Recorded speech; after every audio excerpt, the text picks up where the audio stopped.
está acompanhando o canal do YouTube da Editora Ser Poeta. Quero mandar um abraço especial a Mauricélia, que está acompanhando a gente de Portugal. É a mais nova representante da editora, né?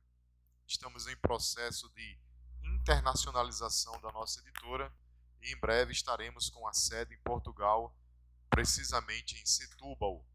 Então, um abraço para você, Mauricélia, que com muita maestria está nos representando na cidade de Setúbal, em Portugal. E uma boa tarde especial para a nossa plateia que está aqui hoje. Contamos com a Sônia, membra da UBE, também com o amigo Ed Arruda, vice-presidente da UBE Nacional, e também outros colaboradores e amigos que aqui estão presentes. Hoje a gente vai fazer o lançamento do livro Minha Mãe Maria, livro qual a editora Ser Poeta teve o prazer de editar, e conhecer um pouco dessa família e da sua árvore genealógica, né, representada pela martiarca que se encontra na capa do livro. Então eu gostaria de chamar para compor a mesa do lançamento e esse bate-papo o autor do livro, o senhor Marcelo. Por favor, venha ao plenário.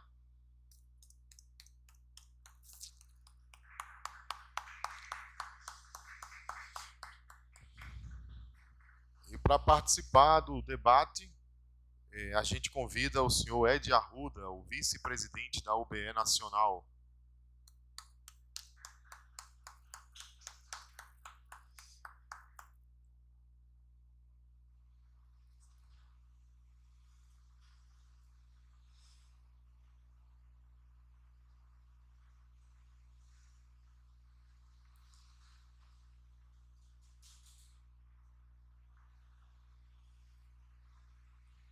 Ótimo.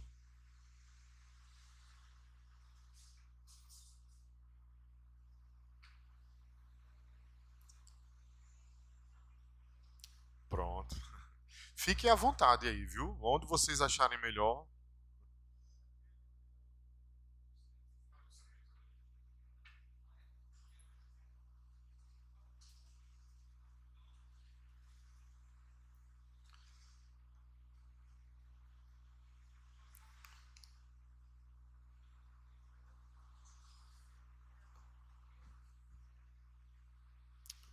Bom, eu gostaria que, para a gente iniciar esse bate-papo de hoje, como eu tenho o conhecimento que o Ed Arruda conhece a obra, inclusive foi o próprio Ed que indicou o Marcelo a procurar a editora, pudesse falar um pouco do livro e, se possível, também do autor, enquanto amigos aí, agora literários, né? Amigos de produções literárias.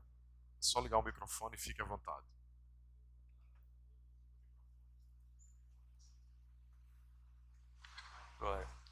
Boa tarde a todos. Edivaldo Arruda, vice-presidente da UBE, União Brasileira de Escritores. E venho aqui com muito prazer. Eu já estive aqui no Moreno na quarta-feira da Felicidade. Trouxemos o grupo da UBE de Garanhuns e o Sarau às 4 da sede. E foi um grande espetáculo naquela oportunidade.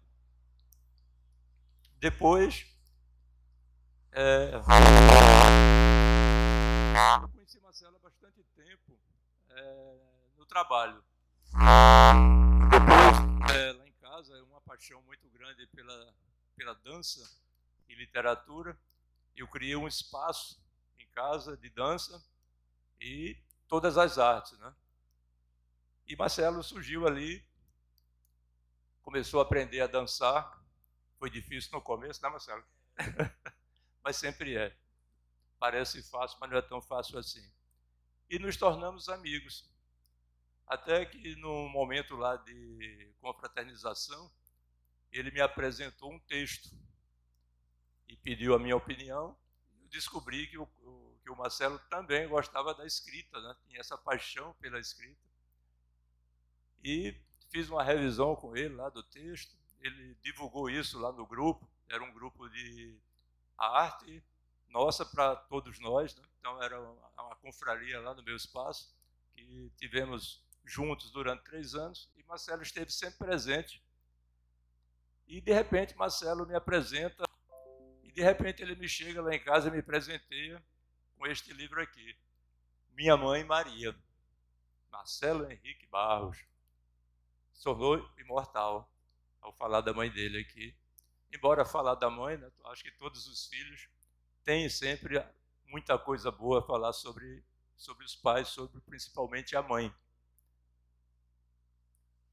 Né, Marcelo? Aí Marcelo vai falar vai abrir essa história aí para a gente, explicar o porquê, o que o motivou a escrever essa história. Entendeu? Vou provocar Marcelo, entendeu? Quais as razões, qual o poderio que a senhora mãe dele o influenciou. E foi uma boa influência, né? A arte da literatura, mãe de todas as artes. Marcelo, agora é com você.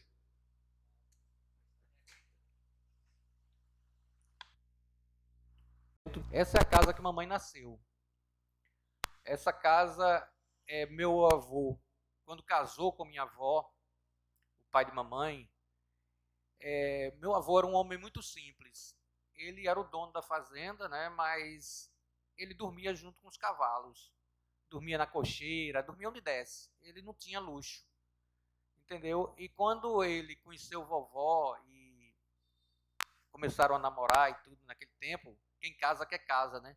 Então ele construiu essa casa. Ele não teve, não mediu esforço para construir uma casa muito suntuosa na época, uma casa que tinha luz elétrica, ela tinha água encanada, tudo feito por vovô. Vovô ele ergueu um pequeno sítio, vamos dizer assim, de 100 hectares. E ele chegou a ter 1.200 hectares, ser um dos maiores produtores de cana-de-açúcar da Mata Sul. Não é? Ele tinha coisa de trem lá, tinha estação de trem. Ele cuidava muito bem dos empregados, entendeu? Então, era muito isso. Meu pai também era da parte da Mata Norte, também era da área de fazendas também, essas coisas. Meu outro avô também tinha muitas fazendas e tudo, mas para você ver, era tanto dinheiro. Vovô tinha muito prestígio. Ele, para ter uma ideia, ele quando caiu, ele veio para um hospital aqui no Recife. Aí ele ficou 3 meses internado nesse hospital, mas ele tinha tanto prestígio que ele ficou como se fosse o hospital, como se fosse um hotel. Levou toda a família para lá, entendeu? Mamãe e tudo, e moravam dentro do hospital para ver o prestígio que ele tinha, o dinheiro que ele tinha, não é? E aí a gente vê, papai também veio de uma família que tinha muitas posses também, né, de desembargadores, tudo. Lourenço Bezerra Vieira de Melo, sempre falava nele, tudo. Então a família de mamãe era muito rica, a de papai muito rica, e perderam tudo, não é? Aí eu conto também muito isso, né, que era tanto dinheiro que se tinha e tudo foi se perdendo ao longo do tempo, né? Que o papai fez muitas besteiras também na vida. Ele ganhava 3 mil, não sei qual era o dinheiro na época, e alugou uma casa que era 3 vezes mais do que o salário dele, para pagar com dinheiro de herança, tudo isso. E tinha essa casa, fica na Rua da Hora, onde hoje é um banco, é uma casa enorme, e tinha não sei quantos empregados nessa casa, uns 8 ou 9 empregados, entendeu? Então viviam uma vida de luxo e depois cai tanto, a gente perde tantas coisas, né? O que se vê que ele não tinha jeito para administrador, não é? Mas foi isso que aconteceu. E essa casa ela foi construída na década de 20 e foi a casa que a mamãe nasceu, uma casa muito grande. Eu conto aqui os cômodos dela e é mais ou menos isso aí, essa parte da casa. Bom, vamos voltar para a questão sua mãe, né, que é o centro aí, o eixo. Bom, é normal, natural, todas as mães têm carinho pelas crias, né? Entendeu? Assim, mas me conte algum fato, ou quais são os fatos assim fundamentais, né, que você motivou-se mesmo a fazer essa produção do livro. Coisas assim que ela fez que você sentiu, lhe marcou profundamente. Não, olha, mamãe, ela sempre gostava de contar a infância dela, tudo. Vovó também contava muita coisa, papai, tudo. Mas o que motivou foi isso. Todo mundo sempre falava. a vida de Dona Maria dá um livro. Todo mundo dizia isso, entendeu? Quando falava das coisas, de tanta coisa que ela passou, né? Então isso motivou, né? Como ela era mais aberta, eu fiz o livro da história dela. Podia ter feito de papai também, né? Mas papai já era mais fechado para a gente conversar e tudo, né? De vez em quando ele falava da família dele, dessas coisas todinha. Ele tinha muito orgulho do avô dele, né? O desembargador e tal, né? E também papai é primo de José Lins do Rego. Ele também tinha muito orgulho disso, né? Ele é da família Lins Vieira de Melo, né? Essas coisas todinha, que é uma família muito tradicional na Paraíba e na Mata Norte de Pernambuco, né? Então isso que motivou, entendeu? A escrever, ouvindo sempre todo mundo falar que a vida dela dava um livro, né? E mamãe gostava muito de falar dessas coisas. Então eu escrevi esse livro sempre capítulo por capítulo, mostrando a ela o que não estava de conforme. Ela dizia, não, isso aqui não é assim, tal. Eu ia consertava, entendeu? Mostrava a ela, eu fiz capítulo por capítulo, e ela foi sempre dando o aval dela, né? A exceção do último capítulo, que ela já estava falecida, né? Eu tive de escrever sozinho esse último capítulo. Bom, Marcelo, fica aí, né, assim, o registro da importância da sua mãe dentro dessa trajetória, porque eu acho que é um ponto importante aí a cultura da cana, né? O declínio da cana, né? A partir da invasão dos holandeses em 1630, né? E os nobres da cana moravam ali, habitavam Olinda e tiveram seus engenhos queimados, as casas foram queimadas também, e a cana começou a declinar, não é isso? E eu queria que você falasse, a partir desse declínio, quais foram as opções da família de substituir a renda que vinha da cana pelo quê? Olha, quando meu avô morreu em 1950, ele morreu de um câncer, ele sempre disse que queria fazer, queria que tomassem providências, entendeu? Ele queria tomar providências, porque vovô, ele não era o filho de um casamento do meu bisavô, entendeu? Meu bisavô, ele veio do Ceará, e quando ele chega aqui em Pernambuco, ele começou como cabo de eito, que era um tipo de capataz de engenho, né? E ele foi crescendo também. E meu bisavô conheceu uma mulher que era índia, e dessa união nasceu meu avô. Depois, meu avô casou com uma moça rica da região, que tiveram vários filhos, inclusive um dos filhos foi governador de Pernambuco, não é? E a gente passou por muitas dessas histórias, né? Mas vovô era o mais velho, ele que ficou à frente dos negócios. Mas vamos dizer assim, ele era o filho bastardo, né? Então, essa fazenda aqui, tudo, era do meu bisavô, mas ele deu ao meu avô sem nenhum documento, deu de boca e ficou, valeu, entendeu? Mesmo sendo de boca. Tanto é que quando meu avô faleceu, a fazenda foi vendida por muito dinheiro na época. O advogado levou 20%, que não é para fazer isso, né? Que quando você faz um inventário, eu sei disso, eu também sou advogado, né? Conhece isso. Você cobra de 1 a 5% no inventário, e esse advogado cobrou 20% na época, quer dizer, já arrastou 20% da herança. Não é? Se você tiver 10 herdeiros, ele ia ganhar mais do que cada herdeiro, né? Mas como era herdeiro único, aceitaram isso, e ele era da família, não é? Mas com esses 80% que papai ficou, eles construíram muitas coisas. Meu pai foi ser construtor, foi construir casas, construiu prédio.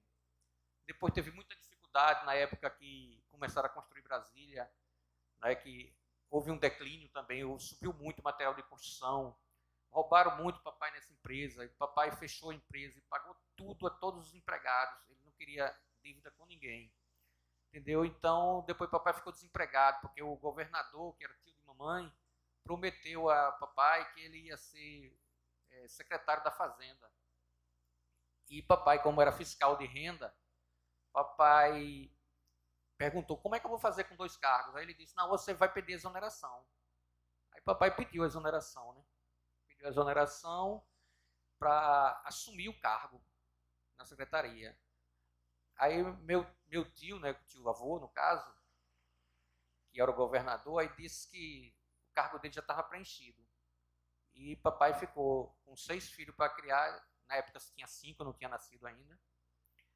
E ele ficou sem emprego, né, tentou voltar para o instituto, que ele era fiscal de renda, e não conseguiu, porque disseram que ele tinha pedido exoneração. E toda vez ele tentava voltar, ele ia para lá, ele era taxista, teve que dirigir um táxi. Aí ficavam brincando com ele, sabe quando você vai voltar? Aí nunca, ficavam rindo da cara dele, entendeu? Papai nunca ia voltar. Aí um dia, papai morava na Madalena e um dos vizinhos de papai era Miguel Arraes, que era deputado na época. Aí Miguel Arraes disse, não, escreva a sua história que eu vou levar para o presidente. Aí papai fez uma carta contando toda a história, né, que tinha pedido exoneração para assumir um cargo público, mas o cargo não veio, então ele não pediu simplesmente a exoneração para assumir. Como não veio o cargo, aí Arraes levou essa carta pessoalmente ao João Goulart. Aí João Goulart botou um carimbo lá, cumpra-se, volte imediatamente às suas funções. Entendeu? Aí papai voltou a ser fiscal de renda, pela ordem do presidente, né, João Goulart. E aí todos os colegas de papai tinham muita raiva de papai, porque ele voltou pela ordem do presidente. Né? Então, naquela época não tinha concurso público para fiscal, não tinha. Depois teve um concurso público, papai passou em primeiro lugar em todo o Brasil. Ele e o irmão dele, com a mesma nota. Não é? Depois passou a ser concursado. E era um concurso interno, mas mesmo assim era muito concorrido. Né? Então, essa é a história. Ele foi ser taxista, mamãe cuidava da família e tudo. E não tinha só os 5 filhos, tinha a vovó também. E também tinha uma irmã de criação, que eu falo aqui também nessa história, né? A história de Mary. Tem uma história muito interessante. Conte aí pra gente. Bom, a história de Mary é o seguinte. Um dia minha mãe estava brincando em frente à casa, esse casarão aqui, onde tem essa escadaria. Mamãe estava brincando e aí chegou uma mulher e pediu ajuda, mamãe. Aí mamãe era uma criança na época, tinha uns 14 anos por aí. Ela disse, eu não tenho nada agora. Aí disse, não, mas é porque eu tenho essa menina aqui, a minha filha, mas o pai bate muito nela, não sei o quê, eu estou indo embora. Aí você não quer ficar com ela, não? A mãe disse, não, como é que eu vou ficar com ela? Aí disse, me arrume um dinheiro aí e você fica com ela. Mamãe era muito inocente, uma pessoa nos anos 30 e não tinha o conhecimento que uma criança hoje de 14 anos tem. Hoje uma criança de 14 anos é bem mais esperta, né? Mas na década de 30, no engenho, no sítio, não era. Aí mamãe pegou e disse, quanto é que você quer? Ela disse, tanto valor lá, entendeu? Não sei quanto era. Mamãe também não lembra desse valor exato. Aí mamãe foi e pediu a vovô. O vovô estava num barracão, ela foi lá e pediu a vovô. Eu preciso de tanto. Aí o vovô perguntou, para quê? Ele disse, para comprar uma menina. Aí vovô não escutou, ou achou que era alguma brincadeira dela, né? Pegou, deu o dinheiro. A mãe foi, deu o dinheiro a essa mulher. A mulher disse, olha, o nome da minha filha é Maria Amélia. Só disse isso. Maria Soares. Foi. Depois botaram a Maria Amélia nela. É Maria Soares e deixou a criança lá com a mamãe. E a mamãe começou a brincar com a criança. Essa criança devia ter uns 8 anos por aí. Tudo, e ficou brincando. Depois ficou no terraço com essa criança e vovó viu. Vovó achava que era um filho de um morador qualquer, né? Era comum mamãe brincar com o filho de moradores, né? Porque mamãe era filha única. Aí quando vovó viu que estava anoitecendo, aí perguntou, ninguém vai pegar essa menina não? Ninguém vem buscar essa menina não? Aí mamãe disse, não, vem não. Aí, como não vem? Aí disse, é minha, eu comprei. Aí disse, não pode ser não. Aí disse, que história é essa, menina? Aí mamãe contou. Aí nisso vovô já estava chegando, né? Porque o vovô sempre vinha para ver a Ave Maria. Aí vovô estava chegando, viu a história e disse, não é possível. Aí saiu para saber quem era a pessoa, tudo. E nunca descobriu quem eram os pais dessa criança. E terminaram criando essa criança, né? Então era uma filha de criação que era de vovó e depois foi criada por mamãe também, né? Então tinha todas essas pessoas em casa para alimentar, né? É uma coisa realmente interessante, né? Esses fatos aí que não eram assim tão comuns acontecerem, não. No passado, realmente, havia um descontrole muito grande com relação à natalidade, né? Quem era pai, era muito complicado isso. Isso em si já é uma grande história do seu livro, viu? Uma situação difícil, né, de ser administrada, porque depois pode aparecer o pai, né? Mas nunca apareceu, não tinha exame de DNA, né? Então não teria problema. Não, nunca apareceu. E registraram ela, entendeu? Com o nome de Maria Amélia Soares, entendeu? Tudo mais. E ela foi criada como irmã, entendeu? Até que ela um dia fugiu. Fugiu de casa com um rapaz que ela gostava, mas que vovó não queria que ela casasse com ele, porque não aceitava o casamento. E ela fugiu, foi para São Paulo. Anos depois foi que a gente teve contato dela, né?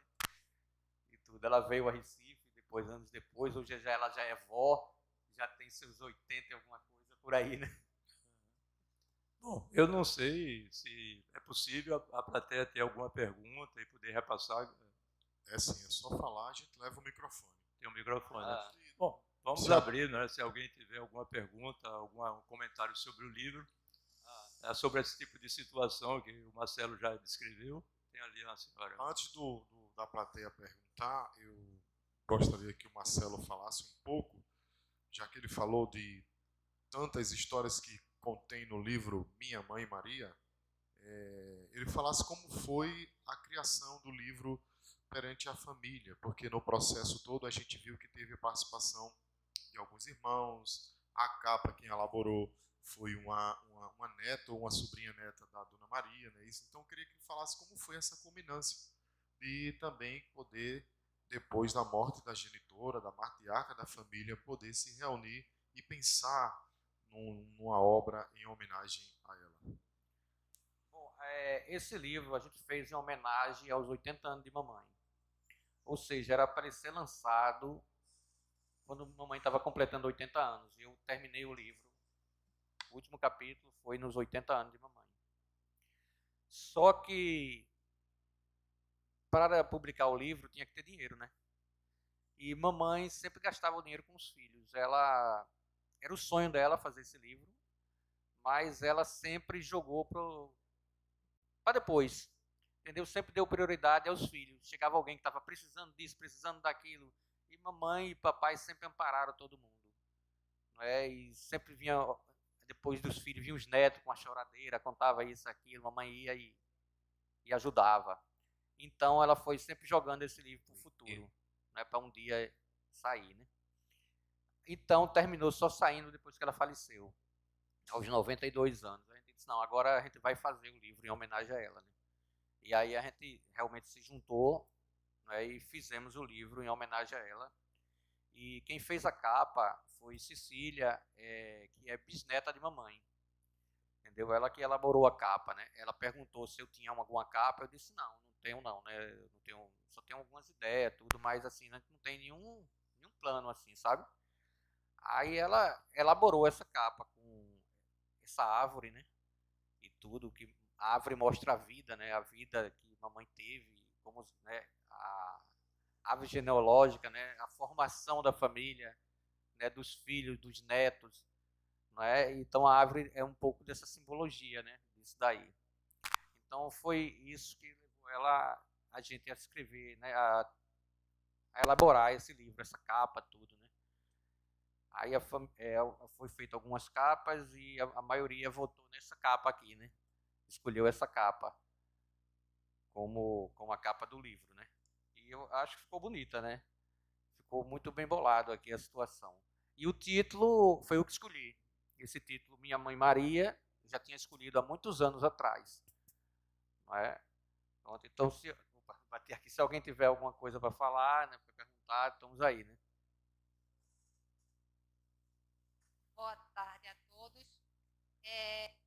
Um pouco desse processo, mas eu queria perguntar a Marcelo, assim, como desde pequena, né? Era filha única, era uma pessoa que acolhia pessoas.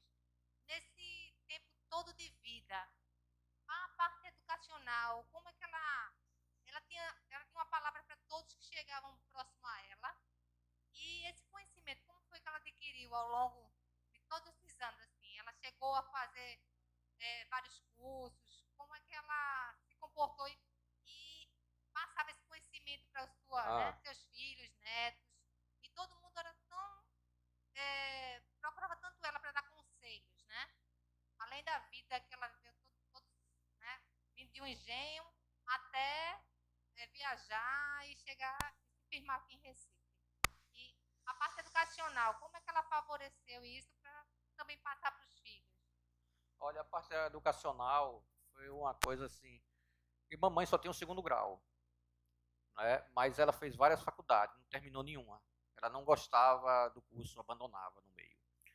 Chegou a fazer direito, mas detestava o curso de direito. Papai queria que ela terminasse, papai terminou direito, né? Porque também era um sonho dele, porque naquela época não precisava ser formado para ser fiscal de renda. Então, papai, mas mesmo assim, papai quis fazer um curso superior e queria que mamãe também fizesse direito. Ela fez e deixou. Fez vários cursos, jornalismo, letras. O que ela mais gostava era jornalismo, mas ela também não terminou. Mamãe também fez piano. Ela fez 9 anos de piano clássico. Ela tocava muito bem piano. Era naquela época, ela teve uma educação primorosa, né? Ela falava francês e tocava piano. Né? Estudava francês, tinha professores particulares, que naquela época o chique era falar francês, não era falar inglês. Entendeu? Então ela teve toda essa, sempre em colégio interno, entendeu? Ela passou um tempo em colégio interno, passou um tempo estudando no sítio, né? Na fazenda, e uma professora particular ensinar ela. Né? Depois ela veio para estudar no Recife, tudo, sempre em escolas muito boas. Ela era muito preparada, de tudo ela entendia, entendeu? De engenharia, tudo, ela fazia plantas, entendeu? De casas, que construiu casas para gente, que ela sempre teve um sonho de deixar uma casa para cada filho, e conseguiram isso, né? Papai e mamãe conseguiram dar uma casa a cada um dos filhos, não é? E a planta, a gente que fez, ela que também elaborou junto com o engenheiro, com tudo, discutia com o engenheiro, não é? Elaboração. Meu avô também, semelhança do meu avô, que meu avô não tinha estudo nenhum e fez todo o projeto, né, na fazenda, da estrada de ferro, da estrada para fazer o trem, né, para escoar a cana-de-açúcar. Tudo isso foi o vovô que fez. O dínamo ele instalou e tudo para levar luz elétrica, não só para a casa dele, para o barracão, mas para a casa de todos os empregados. Entendeu? Ele botou luz elétrica na casa de todos os empregados.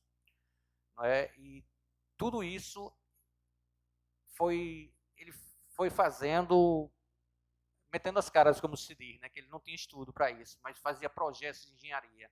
E mamãe, desde criança também, que ela fazia um bocado de projetos, de postes e tudo, de coisa d'água, que ela fazia umas cidadezinhas pequenininhas, entendeu? Ela brincava com essas coisas. E papai, o pai de papai não queria que papai estudasse. Dizia, para que estudar? Tem que trabalhar. Não é? Porque meu avô, por parte de pai, ele tinha uma lojinha em Campo Grande que vendia miudezas e queria que todos os filhos trabalhassem desde cedo. E papai, ele saía escondido com o irmão dele, que foi os que chegaram a fiscal de renda, né? Ele saía escondido para estudar, só a vovó sabia, né, que eles iam estudar, né, porque meu avô não queria. E papai sempre dizia para a gente, tem que estudar, entendeu? Tem que estudar. E quando um dos meus irmãos falava em trabalhar, ele, para quê? Para que trabalhar? Eu banco tudo, vai estudar, entendeu? Então ele dizia que o que a gente podia deixar de melhor de herança para a gente era o estudo, né? E claro, todo mundo teve a oportunidade de estudar, né, de estudar em bons colégios e tudo, né? Eu, como fui o último, estudei numa escola melhor do que os outros meus irmãos, né? E como eram vários, então estudaram numa escola não tão boa quanto a minha, né? Eu pude estudar numa escola melhor e tudo, né? Então foi isso, a parte da educação, e ela sempre primou pela educação dos filhos, né? De tudo, e sempre não barrou esforço, pagou faculdade para meus netos, não, por neto dela, entendeu? Para os filhos, dos meus irmãos mais velhos e tudo. Ela sempre ajudou nessa parte de escola, né, da educação. Então, é isso. Ela sempre foi muito da educação, né? Ela acha que a gente não podia prosperar sem educação. Eu, se tiver mais alguma indagação, estamos Pronto, aí para pode responder. passar para a próxima pergunta.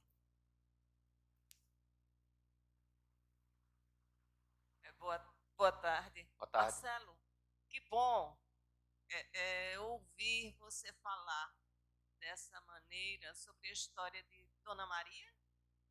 Isso. Uma história linda. Estou encantada. Na realidade, há nenhuma pergunta específica, mas para registrar aqui o meu encantamento com essa história de Obrigado, vida, obrigado. de uma riqueza de detalhes, e deve ter sido muito bom para você e para todos da sua família colocar essas ideias, registrar, fazer esse registro. Quando você fala da capa, que foi uma bisneta de Dona Maria, e que você explica o simbolismo da árvore, né? Que você verbaliza sobre este simbolismo, que coisa boa, né? A gente percebe, a gente sente na sua fala a força dessa raiz, a força desse movimento todo que Dona Maria conseguiu, não somente ela, mas como o pai dela, o seu bisavô e tudo, conseguiu deixar aí. E um fato interessante, só para a gente, sobre essa história de comprar, da compra da coleguinha, né? Ela terminou comprando uma colega para brincar, uma amiguinha. Possivelmente, eu fiquei aqui pensando o seguinte: como a nossa sociedade tinha muito forte, e ainda tem, infelizmente ainda tem, essa relação com a mulher, com a menina. Né? Possivelmente, se fosse um menino, não seria vendido, porque ele iria ajudar no trabalho. Né? Mas a mulher, a menina, não tinha muito o que servir depois. Na verdade, seria somente mais uma boca para comer. Mas, somente para comentar sobre esse papel da mulher dentro da sociedade, dentro da nossa sociedade. Sim. E reiterar, Marcelo, meus parabéns. Foi Obrigado. Um trabalho muito bonito. Tá, agradeço. É interessante. Eu vou completar a fala de Dona Ana Potts. Estou dizendo o nome porque eu a conheço, né? E ela vai ser a mediadora do meu encontro daqui a pouco. É interessante isso, porque era muito comum, e nós encontramos ainda, né? Recentemente, eu vivi uma experiência dessa, que tinha pessoas que estavam em famílias praticamente falidas e se juntavam a uma outra família como força de trabalho. E ali dentro viviam a sua vida. Né? Eu me casei com uma pessoa lá de São Caetano da Raposa, depois ali de Caruaru, e lá tinham duas senhoras antigas, né? E tem um fato muito relevante, né? Que tinha uma que tinha adquirido cegueira e a outra não. E elas tinham uma paixão muito grande, as duas, por essa pessoa, essa senhora que eu desposei, né? E eu estava numa situação em Recife bem complicada, eu tinha alugado uma casinha, estava reformando a outra, e era uma situação apertada, a casa era pequena, né? E de repente chegou a família toda, trazendo as duas velhinhas lá para casa. E se abraçaram, foi aquela coisa, eu fiquei atormentado, porque foi um sufoco guardar aquelas pessoas, já alugar para dormir e tudo, né? Mas o impressionante disso é que aquela senhorinha, que era cega, que era extremamente dedicada, apaixonada com a pessoa que eu casei, né? Por algum motivo, por alguma coisa que ela já sabia, ela veio, teve a felicidade de abraçar, e às 3h da manhã, de madrugada, a mãe da minha esposa bateu na nossa porta e disse: fulana descansou. É uma história realmente que ficou muito marcada em mim, né? Aquela senhora saiu de São Caetano a Recife, simplesmente para morrer junto daquela pessoa que ela cuidou, que ela amou. Aí eu a minha inquietude, né, a minha tranquilidade de ter me esforçado ali para abrigá-los, né, foi difícil. Tem um significado isso, né? Eu não tenho uma resposta para isso, mas era comum. No caso aqui, a necessidade era grande, ela cobrou um dinheiro pela criança, né? Mas era muito comum deixar até gratuitamente. Marcelo, parabéns para você, cara. Você mexeu exatamente com o espólio da cana-de-açúcar, entendeu? Essa coisa daquela época, né? Que foi, digamos assim, causada, né, por Dom Filipe III, que era rei de Espanha e que assumiu o reinado de Portugal, e por conta de uma discórdia, né, que eles tinham com um outro país que eles tinham sido dominadores, a Holanda, eles resolveram romper o contrato da cana-de-açúcar que o rei de Portugal, Dom João VI, tinha construído para produzir a cana-de-açúcar aqui, colocar nos navios, entregar na Holanda para fazer o açúcar lá na Holanda. E esse açúcar ia para Portugal. E quando Dom Felipe, que era rei de Espanha, e assumiu Portugal porque faltou o rei de Portugal, aí ele tomou essa atitude como represália ao país que ele havia sido dominador, descobridor, né, essa coisa.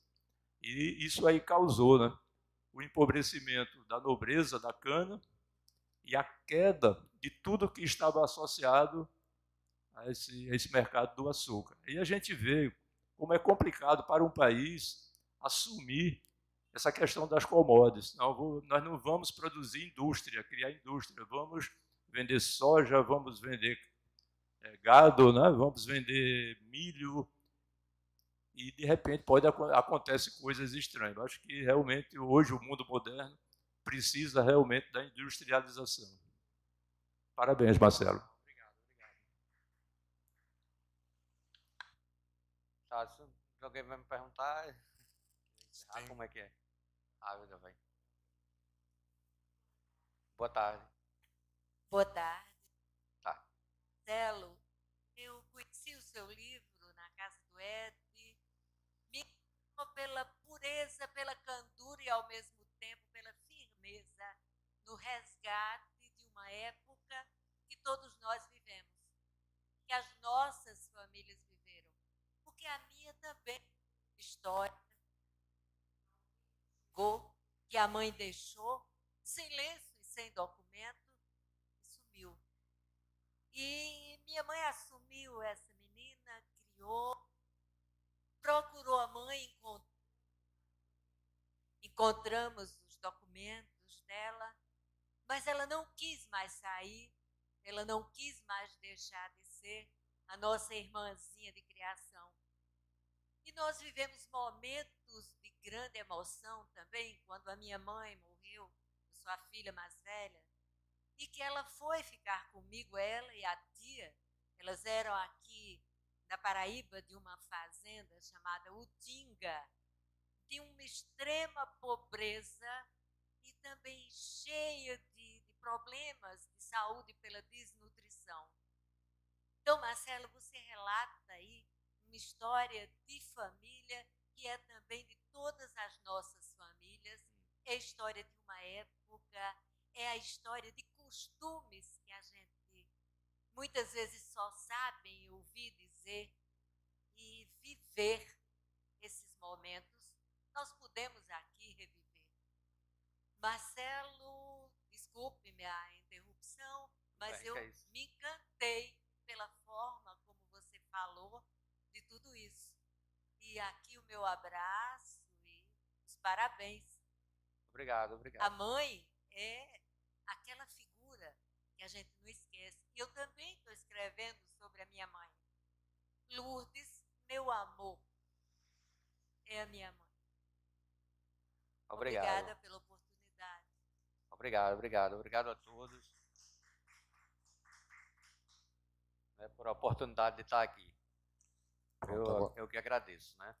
Agora o Marcelo pode dar suas considerações finais e a gente desfaz a mesa, faz um intervalo breve e volta com o lançamento do livro do Ed Arruda. Pronto, olha, a minha mãe, ela deixou muito ensinamento pra gente, sabe? Muita coisa. E ela faz muita falta. Né? Como se diz, quando os nossos pais vão embora, a gente sente um buraco, sabe? Quando meu pai faleceu em 2020, não, em 2019, 2020 foi mamãe. Sempre, cada pandemia, a gente termina perdendo um pouco o tempo, né? O papai já vinha doente há muitos anos e a gente já percebia que ele não ia durar muito, né? O papai sofreu muito mesmo. Os órgãos foram começando a parar de funcionar e tudo, né? E foi uma luta constante. O papai passava dias no hospital, dias em casa, dias no hospital, dias em casa. Sofreu. Então, a gente sempre diz assim, de quem você gosta mais, do seu pai e da sua mãe? É igual, entendeu? É como se você gostar dos filhos. Quando você tem filho, você sabe isso. Eu tenho 2 filhos, então eu sei que a gente gosta igual dos filhos. E a gente também gosta igual dos nossos pais, mas parece que a mãe tem uma ligação diferente com a gente. Eu não sei se foi por isso, da doença de papai, né? Quando ele se foi, claro que a gente sentiu muito e ficou muito triste e tudo, mas quando mamãe se foi um buraco, foi uma coisa assim, foi de repente. Mamãe estava com a dor, numa quinta-feira, a gente estava jantando, ela estava com a dor, estava se queixando, aí vamos para o hospital. Aí foi para o hospital, aí disse, não, é pedra no rim. Isso numa quinta-feira. Pedra no rim, não sei o que, tiraram a radiografia, pedra no rim, vamos operar no sábado. Aí marcou no sábado, foi fazer a cirurgia. Quando fez a cirurgia, o médico chegou lá no quarto e disse, olha, é câncer. E é estado avançadíssimo e não tem mais nada para fazer não. Isso, na outra quinta ela faleceu. Ou seja, em uma semana ela se foi. Então isso deixou um buraco danado. E ela sabia de tudo que estava acontecendo. E isso doeu muito, mas muito mesmo, a gente vendo ela ali, naquela situação, a gente se despedindo dela, e ela... Acho que foi um erro também, né, a gente se despedir assim de mamãe na frente dela, mas a gente não percebeu as coisas, entendeu? A gente disse que amava ela e tudo, ela percebeu que era uma despedida aquilo ali. E tudo, e ela se foi.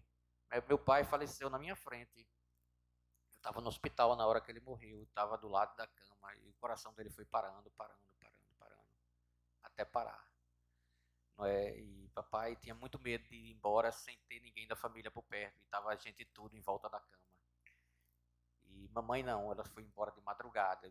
De 10 horas da noite eu saí do hospital, 10 horas, fui para casa. Quando o telefone tocou de 3h38 da manhã, eu já sabia o que era. Entendeu? Era a cuidadora dizendo que ela tinha partido. Então é isso. Meu pai e minha mãe deixaram muitos ensinamentos pra gente, muita coisa. E a saudade, ela vai ficar para sempre, entendeu? Não tem jeito, a gente não esquece. É um buraco tremendo, a gente perdeu nossos pais, é uma coisa horrível. Acho que dor maior só perder um filho. Isso é uma coisa, entendeu? Inominável mesmo, uma coisa dessa. Eu nunca quero passar por isso, que ninguém passe, que as pessoas... Mas eu sei que muita gente passa por isso, né? Por essa dor. E é uma dor muito grande, mas a gente segue a vida com os ensinamentos que ela deixou. Muito obrigado a todos pela acolhida. Até mais, uma boa tarde para todos.